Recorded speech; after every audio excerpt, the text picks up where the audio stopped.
Um, there are two articles today that are very similar, if you read them. And I want to talk about why each of these articles are relevant and why there are two separate articles, even though it could probably be condensed into one. But I wanted to let someone else kind of start the conversation, and either one of the articles, because they're similar, we can talk about whichever one you all want first. And I'd love just to kind of hear from you. If does anybody have a from like the Relate, Communicate, and Think article or the Three-Legged Stool article? Does anybody have a question or a comment they want to make?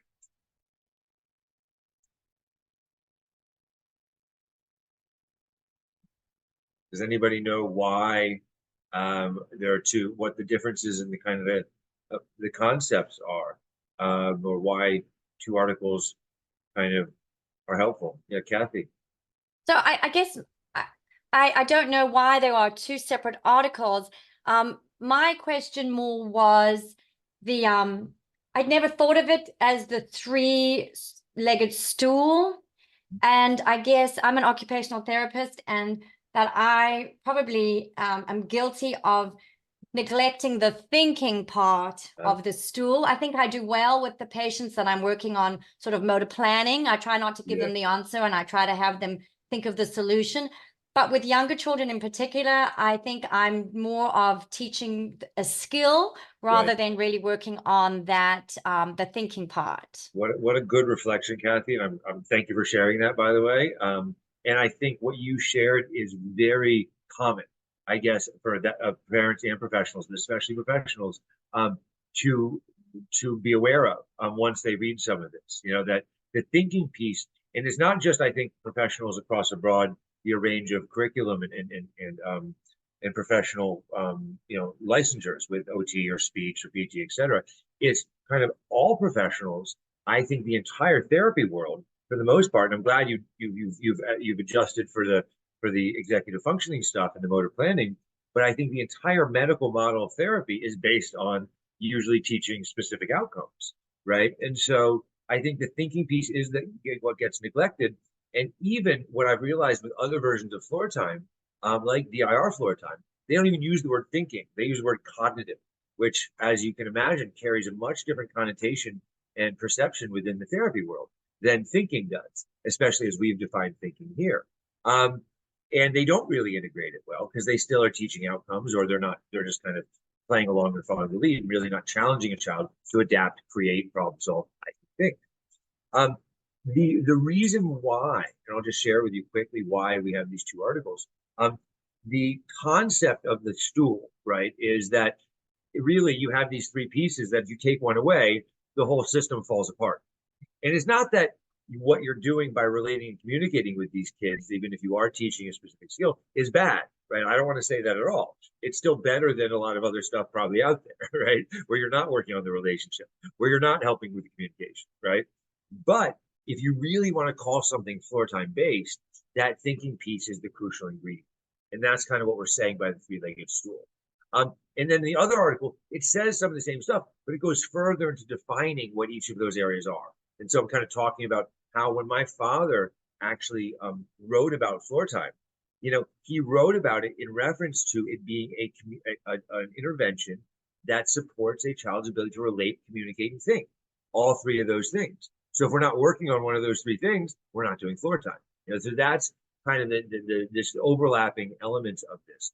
And unfortunately, like I've mentioned before, other Floortime versions and groups are not understanding that that's the intent of Floortime, that it really has to be these three areas because that's what it was always intending to do. The milestones are social emotional thinking milestones, right? They're not just knowing how to share and point and take turns and smile and say thank you, right? They're really our ability to interpret and adapt in an emotional way to the given environment. And by doing that, by being an effective communicator, by having logic and not just being, memorizing, if A then B, and then C or whatever, we're actually helping these kids become more abstract and analytical thinkers, which is where we're really pushing the thinking going, is because if we're just memorizing information, repeating it, well, that's not real thinking, right? And that's memorizing, and that's an important skill, but let's not call that thinking.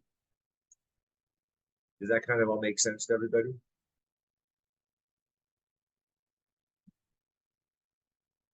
Good. Other questions or thoughts? And the thinking piece is the most common one that we end up talking about, because I think it's not just the most frequently missed piece in therapeutically, but it's also the hardest piece, right? It's the hardest thing to work on given certain expectations, right? I think, like you said, Kathy, with working on that planning piece, right? You're wonderful for doing that, because I know, Tish, you still don't do it there as well. But it's the hardest part of floor time. And I'd say that across every therapeutic curriculum, that the one thing that I'd say every therapist and educator I've ever worked with and parent struggles with learning is how to help the child be the thinker versus us being the thinker. Because as adults, we've all been conditioned to basically share information out of a place of love and support. And now we can have that idea of what we want, but we're going to get the child to kind of come up with their own solutions. Anyone else want to chime in about this? I guess I have another question. Please. So how does that look? How do you lead to the thinking piece? Are they like key words that you're saying? Are you saying stuff like, what else can you do with this? Are they key phrases that you use, or Well, I'm just trying to see how I do that. Let's go through a concrete example. What's a situation that you might run into where you're curious about how this would work or apply? It's more where I'm trying to expand play, where I'm trying to have it not be doing the same thing, just in the same comfort zone time after time. Great. And this is a big question in the floor time community. And this is another area of disagreement between my father's version of floor time and the other version of floor time. In the other versions of floor time, a lot of people only want you to let the child expand. The truth is, we're allowed to expand. We're just not allowed to control and direct while we expand. Okay, so what I mean is, let's say I'm playing with a child and they have a bunch of blocks that they're stacking. Okay, well, certainly I can figure out where the next block goes. It's going to go on top, and they have to take it from me and they put it on the top. But that becomes, like you said, repetitive very quickly, and it's actually going to lead probably to a child focusing more on the blocks than us. So if we want to create real engagement, we've got to do something different with those blocks. All of a sudden, the block is moving away from the stack, and it moves away 5 feet. Hey, sorry, hold on 1 second. Hey, buddy, relax. We're going to go outside soon. Sorry, my dog just woke up. Hey, hold on. Hey.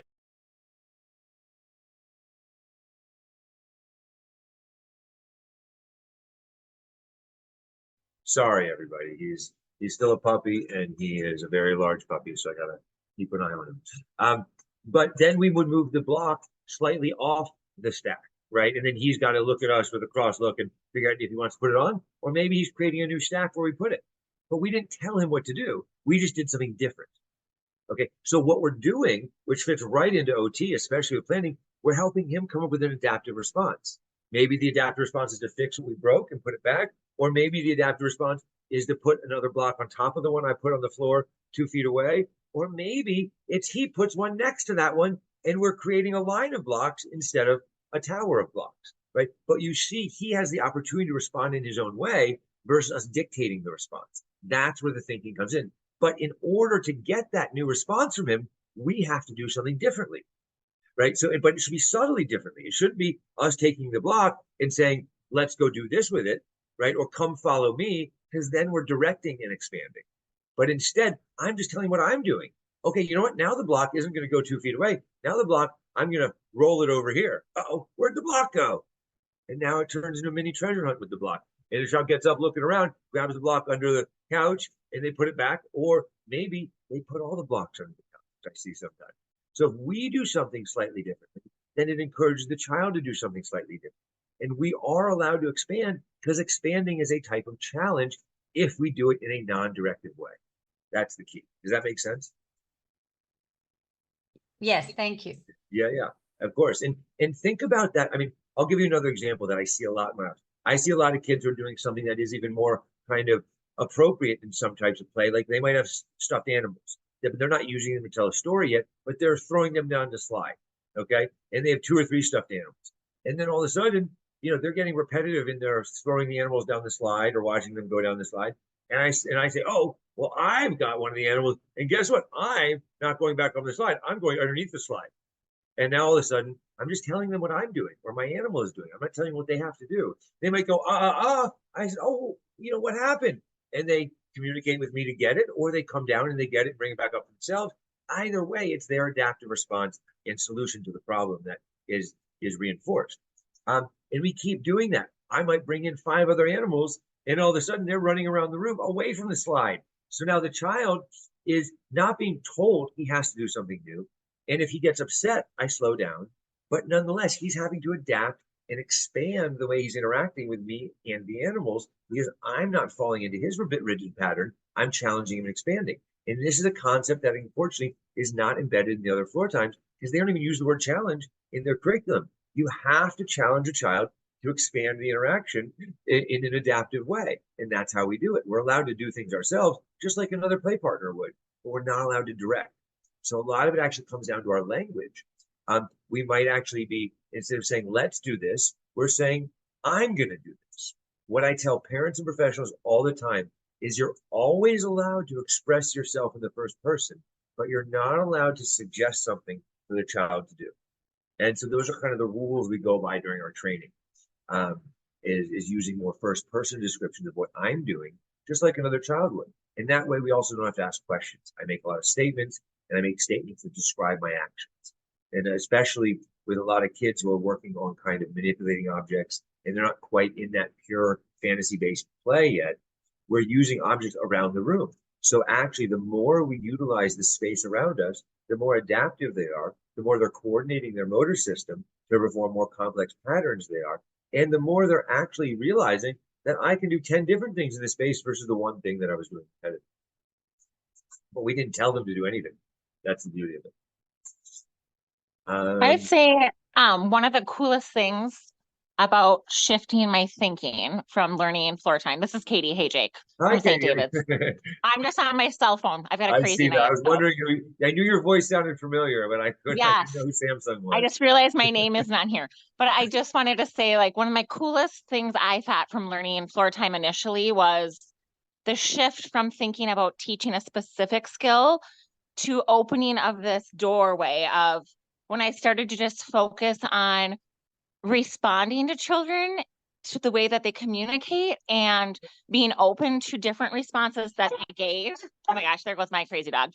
It allowed just more learning to happen, and I wasn't so closed-minded to what the learning could be.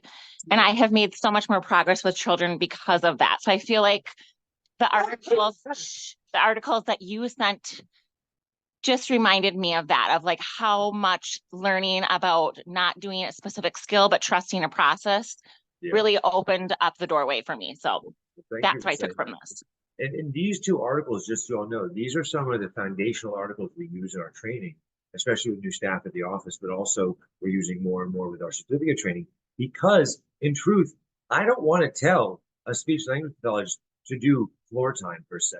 Because my goal in doing this is to help people understand that these principles should be not doing speech therapy or doing floor time or doing OT or doing floor time. That really all good therapy should be based on these fundamentals.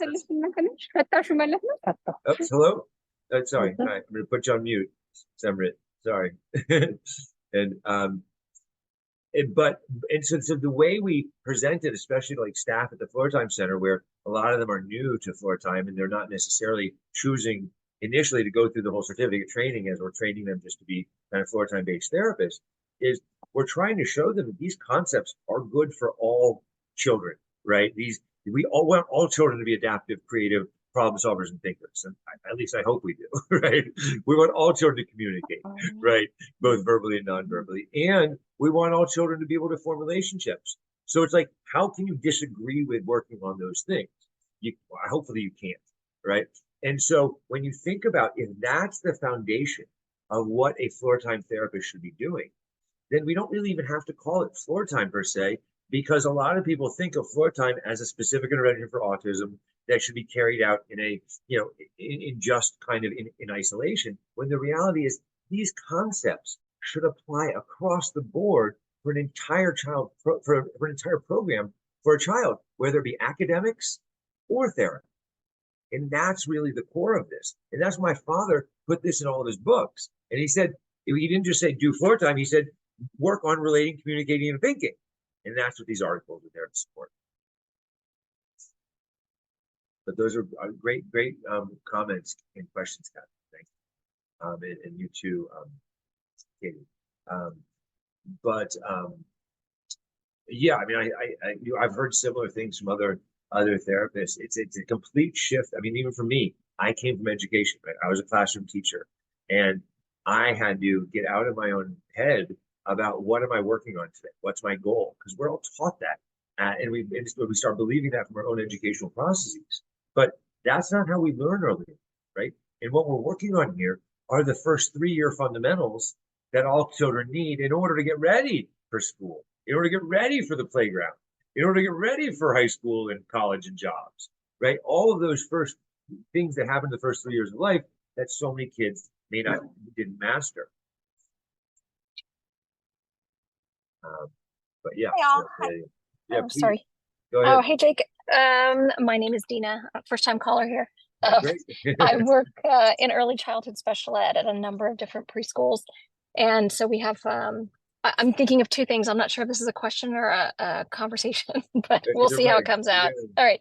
So, I'm thinking of one student I saw today for an evaluation, and the traditional evaluation, it sort of gets thrown out the window because, he had his own ideas.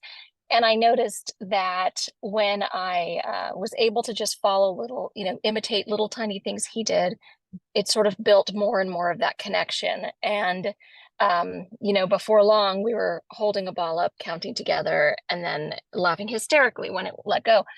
And then when I changed it so that I tried to get him to roll, I had pushed too far. So I'm wondering, okay, where did I, is it, was he just rejecting my idea because it was a bad one?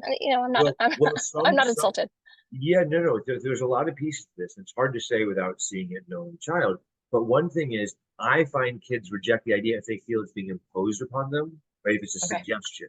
So now, but the idea in itself is not a bad one, right? So I don't want to demonize your idea. I want you to have that idea, but I want you to think of how can you get the child to truly be the participant in coming up with their own response set, right? The goal isn't to get them to roll it. The goal is to see that it can be rolled, right? And maybe he chooses to roll it, maybe chooses to throw it, maybe chooses to bounce it, right? But you're showing him that, hey, this ball kid doesn't just have to be dropped. So what I'd rather you do next time, if you want to make it more of a kind of thinking-based kind of process, is to say, okay, guess what I'm going to do? Here I go. I'm going to roll it. Here we go. 1, 2, and roll. And then all of a sudden he looks, but you're not telling him to do a single thing. You're not trying to get him to do it. You're just having him watch you do something different. And then maybe he runs and grabs it and holds it up again, right? To drop it. And say, okay, fine, I'll drop it again. But that's still an adaptive response. Even if he wants to do the same thing at the end of it, he still had to run off and get it, which is a new part of the process. And I guarantee you, the next time you roll it somewhere else, in another direction, you roll it further, all of a sudden, it turns into a whole new game where he's running and finding it, rolls under things, and then he brings it back to you and still gets that fun drop and laughing. Because if the drop led to that big emotional response from him, he may still need that to be that kind of reward within the relationship. Does that make sense? No, it does. And this also has me sort of thinking through some of the goals in a separate classroom I was in today. The student, I'm working with him in the classroom, so it's a push-in model. And I find that it's some of the challenge I have in doing that and working on kids to expand their play. One, I'm thinking, okay, I think these goals are too big, because if the idea I'm getting is just expansion, like you said, is just showing them that something can be expanded, and using a peer like, oh, she built it tall, or he built it wide, or using their ideas to introduce that expansion. even versus my own, because I am sort of small potatoes compared to other kids. So Absolutely, and I do find what you say to be very true. You know, kids are often always paying attention to what the other kids are doing and want to copy them more than they want to copy us sometimes. So certainly use that. But again, remember, your voice is not a bad thing. It's just we don't want to use our voice to take over, direct, or teach, right? In the traditional sense, we want to use our voice to share our idea, and that's fine. We're just not going to use our idea to tell the child what to do. We're allowed to say, okay, I'm going to roll, or I'm going to hide, or I'm going to do these things if it pertains to what the child is interested in, or as a kind of playing off of what they're interested in to expand. We just want to avoid saying let's or come do this, right? Because then all of a sudden, literally, I see with kids, like it's like a neurological switch goes off. As soon as you tell them to do something, even if they want to do it, some kids, they'll shut down or they'll avoid.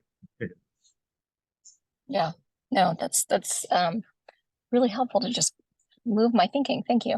Yeah, no problem. And the way I think about it, because again, I come from an education background, it's not that the ideas we have for them are bad.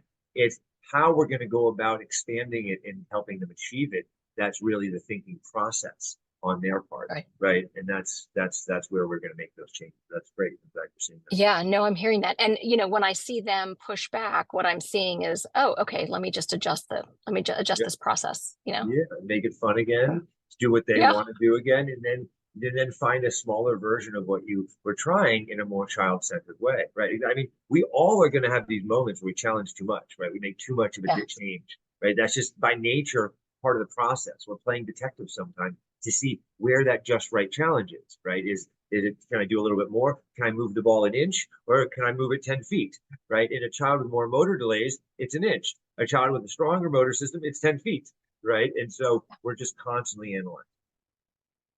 Yeah, I'd also be interested if the group, you know, wants the conversation to go that way, or if anybody has any thoughts, you know, at some point in the conversation to talk about what this means for our pacing. You know, if anybody's a therapist or a teacher, we have these goals that are sort of like looming in our heads, which, you know, may not always coincide.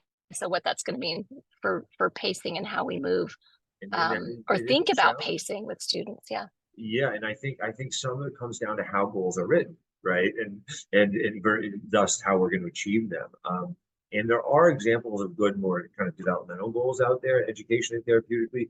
But I think we as a community, like you're saying, need to come together and figure this out a little more completely, because there's still so many different directions these kids are being pulled in with the way these goals are written, especially in schools through the IEP process.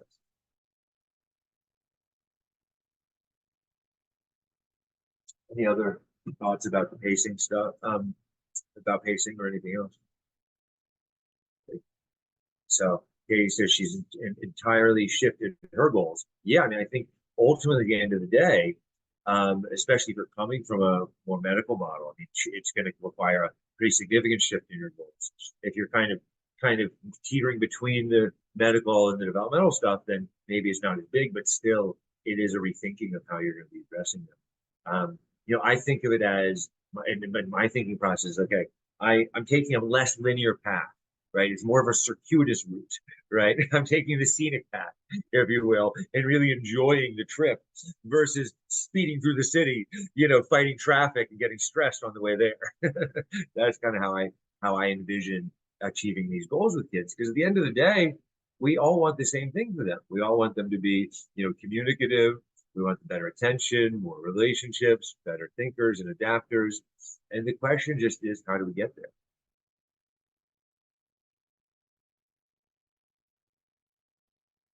Any other thoughts or questions?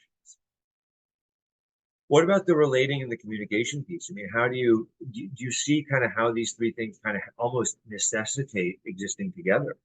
I mean, can you really have a relationship without some form of communication?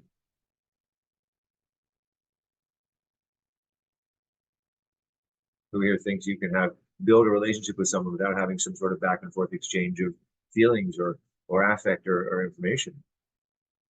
Yeah, I mean, a relationship takes out the best and most communication, right? I mean, it requires, if I'm going to be building a relationship with someone or refining and nurturing one, there has to be some sort of back and forth. Just being near each other is great, but even there's sounds and looks and gestures and body positioning and gestures and all of the above that are types of communications. And then we think about, okay, well, can you have communication without thinking? Well, what is a good communicator, right? They're not just memorizing and reciting lines that someone fed them. That is not a good communicator. That's what, you know, a computer can do, right? And certainly if we're talking AI, it's a little different. But again, you know, if we're actually working on communication, it requires thinking. We have to plan and adapt and create these ideas, right? That's synonymous with practice. And actually, if we talk about thinking and planning and problem solving and ideation is all being part of the same bundle of thinking, I've mentioned this last time, but a new research has come out where they've identified the actual location of the neuron in the prefrontal cortex that is responsible for predicting the words we're going to say before we say them, based on the context of the situation, i.e. thinking, right? And so in order to be a good communicator, you have to be activating that prefrontal cortex, which is where all the praxis is taking place. We have an idea, we come up with a plan, and we execute it. It doesn't just happen with our motor system. It's actually happening with our language as well. And we now know where the neuron is for that. So in order to be an actual communicator, we have to be able to think first. And one of the things my father defined thinking as was moving from pre-symbolic to symbolic communication. Because as you think, as you pause, and you identify what it is you want and come with a solution to achieve it, well, if you're using language to do that, you're problem solving at a higher level, and you're also thinking. And that's how he defined it. Question. Does AAC disrupt the flow? Because I heard some professors talking about talking about that, and I disagree personally. So it depends on how the AAC is used and when it's used, right? It's not if it's used, and that's pretty much my answer to everything. You know, an AAC can be a great tool to help with some kids, but a lot of kids get them too soon, right? When we talk about communication, we have to look at the developmental process of communication.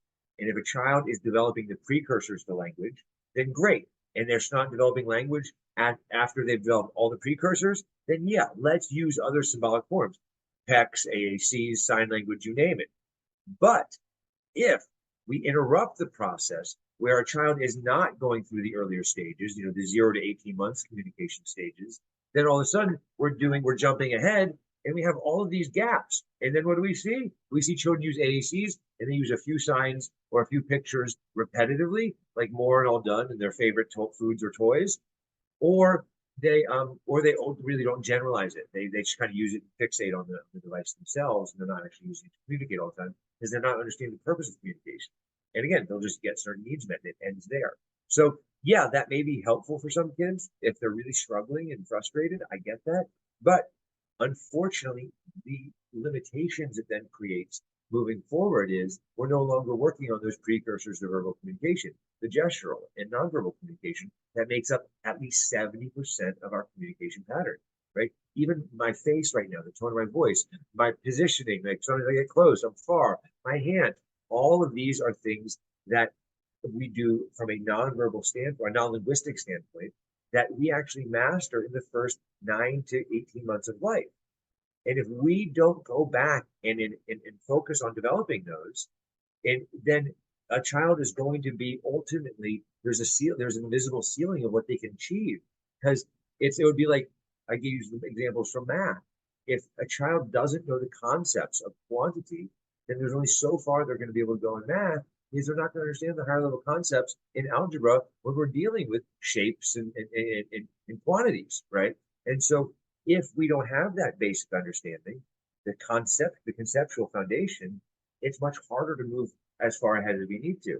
And that's what these pre-verbal communication patterns are. It's the foundation for linguistic communication. And we know that from a neurological perspective, right? It's not just theory anymore. We know this to be the case. So what do we do with a kid who's nonverbal or struggling with language? We can use an AAC, but we want to use it once they've mastered some of those early stages.